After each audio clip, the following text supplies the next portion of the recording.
Hello hello മക്കളെ, ഇന്ന് നമ്മൾ എടുക്കാൻ പോകുന്നത് ക്ലാസ് 2 മലയാളത്തിലെ ഒന്നാമത്തെ യൂണിറ്റായ മഴയോ മഴ എന്ന യൂണിറ്റിൻ്റെ ആക്ടിവിറ്റി ബുക്കാണ് ഇന്ന് നമ്മൾ എടുക്കാൻ പോകുന്നത്.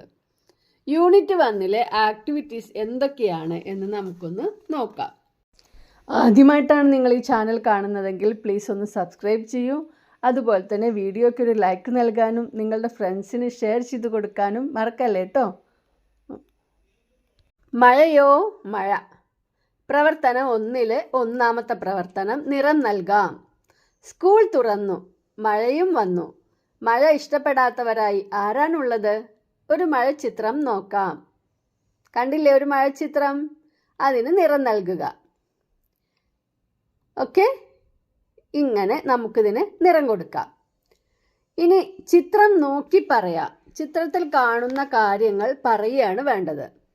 മഴ പെയ്യുന്നു. ഒരു ആൺകുട്ടിയും ഒരു പെൺകുട്ടിയും കുളത്തിനരികിൽ നിൽക്കുന്നു. പെൺകുട്ടി കുട പിടിച്ചിരിക്കുന്നു. കാറ്റത്ത് മരങ്ങൾ ആടുന്നുണ്ട് അല്ലേ? കുളത്തിൽ മീനുകളുണ്ട്. കുളത്തിൽ തവളയുണ്ട്. കുട്ടികൾ കുളത്തിൽ ഒരു തോണി ഒഴുക്കി വിടുന്നുണ്ട്. കുളത്തിൽ ആമ്പൽ മൊട്ടുണ്ട്. ഇങ്ങനെ നിങ്ങൾ കാണുന്ന ഓരോ കാര്യങ്ങളും പറയുകയാണ് ഇതിൽ വേണ്ടത്. അടുത്ത പ്രവർത്തനം ഒന്നാമത്തേൽ രണ്ടാമത്തെ പ്രവർത്തനമാണ്. തുള്ളിപ്പാഞ്ഞു വരുന്ന മഴ, തുള്ളിക്കൊരു കുടമെന്ന മഴ, കൊള്ളാമിമ്മഴ കൊള്ളരുതിമ്മഴ, കൊള്ളാം കൊള്ളാം പെയ്യട്ടെ. കുഞ്ഞുണ്ണി മാഷിൻ്റെ കവിത ചൊല്ലി രസിക്കാനാണുള്ളത്. രസിക്കാനുള്ള കവിതയാണ് എല്ലാതും കുഞ്ഞുണ്ണി മാഷിൻ്റേത്. കുഞ്ഞു കുഞ്ഞു കവിതകളായിരിക്കും അല്ലേ? അപ്പം എല്ലാവർക്കും ഈ മഴക്കവിത ഇഷ്ടപ്പെട്ടോ? ഇനി കൂടുതൽ മഴക്കവിതകൾ ശേഖരിക്കുക. കുഞ്ഞുണ്ണി മാഷിൻ്റെ മഴ എന്ന കവിത നമുക്കൊന്ന് കേട്ടാലോ? മഴ മഴ മഴ മഴ മഴ വന്നു, മാനത്തുന്നൊരു മഴ വന്നു, മലയുടെ മുകളിൽ തങ്ങാതെ, മാളിക മുകളിൽ തങ്ങാതെ, മഴ മഴ മഴ മഴ മഴ വന്നു, മാനത്തുന്നൊരു മഴ വന്നു, മഴ മഴ മഴ മഴ മഴ വന്നു, മിഴികൾക്കുത്സവമായി വന്നു. പനി വരുമുണ്ണി മഴ കൊണ്ടാൽ, കയറിപ്പോരുക വേഗം നീ, മഴമുത്തുകളുടെ കുളിർമുത്തം, രസകരമമ്മേ നനയാൻ വാ. മഴ മഴ പെയ്തു തിമിർക്കട്ടെ, മനസ്സിലതൊന്നു കുളിർക്കട്ടെ. ഈ മഴപ്പാട്ട് എങ്ങനെയുണ്ട്? ഇനി മറ്റൊന്ന്. അമ്മേ വരൂ വരൂ വെക്കം വെളിയിലേക്കല്ലെങ്കിലും മഴ തോർന്നു പോമേ, എന്തൊരാഹ്ലാദമാ മുറ്റത്തടിക്കടി പൊന്തുന്ന വെള്ളത്തിൽ തത്തിച്ചാടാൻ. മറ്റൊരു കവിത നോക്കാം. പെരുമഴ പെയ്തു, കുഞ്ഞിക്കുളം നിറഞ്ഞു, അതിലൊരു തവള പെക്രോം പെക്രോം കരഞ്ഞു. മറ്റൊന്ന് നോക്കാം. മഴ മഴ മഴ മഴ പെയ്യുന്നു, പല പല താളം കേൾക്കുന്നു, മഴ മഴ മഴ മഴ പെയ്യുന്നു, ഇടിയും വെട്ടി പെയ്യുന്നു, മഴ മഴ മഴ മഴ പെയ്യുന്നു, കുന്നിൻ ചരുവിൽ പെയ്യുന്നു. ഇതിനെ ഇനിയും നമുക്ക് വരികൾ ചേർത്ത് ഈ കവിതയെ കൂട്ടാം, വലിയ കവിതയാക്കാം അല്ലേ? കുഞ്ഞുണ്ണി മാഷിൻ്റെ മറ്റു കവിതകൾ നിങ്ങൾക്കറിയാമോ? കുഞ്ഞു കുഞ്ഞു കവിതകളുണ്ട്. നിങ്ങൾ 1ാം ക്ലാസ്സിലൊക്കെ പഠിച്ചിട്ടുണ്ടാവും. കാക്ക പാറി വന്നു, പാറമേലിരുന്നു, കാക്ക പാറിപ്പോയി, പാറ ബാക്കിയായി. രസല്ലേ? അടുത്തത് മിഠായിയെ കുറിച്ചിട്ടുള്ളതാണ്. ആയി ഠായി മിഠായി, തിന്നുമ്പോഴെന്തിഷ്ടായി, തിന്നു കഴിഞ്ഞാൽ കഷ്ടായി. മറ്റൊന്ന് പൂച്ചയെ കുറിച്ചിട്ടുള്ള പാട്ടാ. പൂച്ച നല്ല പൂച്ച വൃത്തിയുള്ള പൂച്ച പാലു വെച്ച പാത്രം വൃത്തിയാക്കി വച്ചു. ഇതൊക്കെ നിങ്ങൾക്ക് നല്ല രസമായിട്ട് എളുപ്പം പഠിക്കുകയും ചെയ്യും. മറ്റൊന്ന് പാടട്ടെ.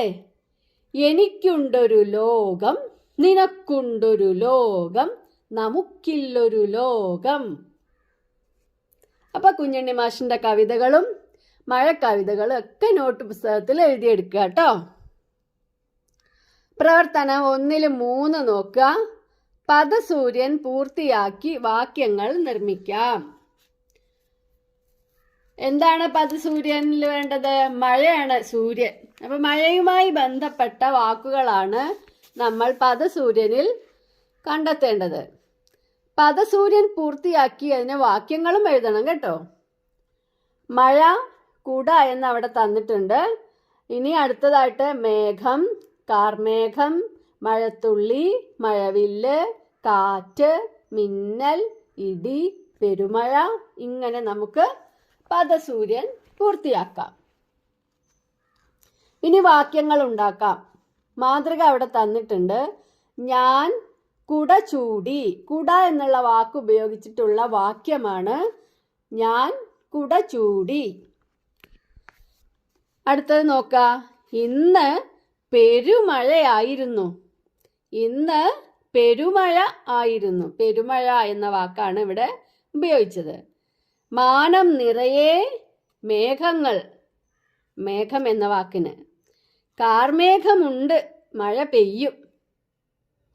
മഴത്തുള്ളി മുഖത്തു വീണു. കാറ്റ് ആഞ്ഞു വീശി. ഇടിയും മിന്നലുമുണ്ട്. ഇങ്ങനെ വാക്യങ്ങൾ ഉണ്ടാക്കാം. അടുത്തത് പ്രവർത്തനം 1-4. പട്ടികപ്പെടുത്താം. മഴ പെയ്യുന്നതിന് തൊട്ടു മുമ്പുള്ള ഒരു കാഴ്ചയാണ് ചിത്രത്തിൽ. അമ്മോ നോക്കൂ, ഭയങ്കര കാറ്റ് അല്ലേ? തോരിട്ട വസ്ത്രങ്ങളൊക്കെ അങ്ങനെ പറക്കുന്നു. കുട്ടികളുടെ ഡ്രസ്സ് പറക്കുന്നു. കുട്ടികൾ തന്നെ വീഴാൻ പോകുന്നുണ്ട്. നല്ല കാറ്റുണ്ടെന്ന് ഇത് മനസ്സിലാക്കാം അല്ലേ? ചിത്രം നോക്കിയും പരിസരം നിരീക്ഷിച്ചും കണ്ടെത്തിയ കാര്യങ്ങൾ എഴുതാം. മഴയ്ക്ക് മുമ്പുള്ള കാര്യങ്ങളാണ് നമ്മളിവിടെ എഴുതേണ്ടത്. നമ്മൾ ഇന്നലെ പെയ്ത മഴ എന്ന ഒരു ഭാഗം നമ്മുടെ മലയാളം ടെക്സ്റ്റ് പുസ്തകത്തിൽ പഠിച്ചിട്ടുണ്ട്. അതിൽ മഴയ്ക്ക് മുമ്പുള്ള ചില കാര്യങ്ങൾ പറയുന്നുണ്ട്. അതൊക്കെ ഓർത്തുകൊണ്ട് നമുക്കിവിടെ മഴയ്ക്ക് മുമ്പുള്ള കാര്യങ്ങൾ പട്ടികപ്പെടുത്താം. ആകാശം ഇരുണ്ടു. തണുത്ത കാറ്റ് വീശി. കാറ്റിന് ശക്തി കൂടുന്നു. മരങ്ങൾ ആടി ഉലഞ്ഞു. ഉണങ്ങാനിട്ട തുണികൾ പറന്നു. മരച്ചില്ലകൾ പൊട്ടി വീണു. ഇടി പൊട്ടുന്നു. കുട്ടികൾ പേടിച്ചു.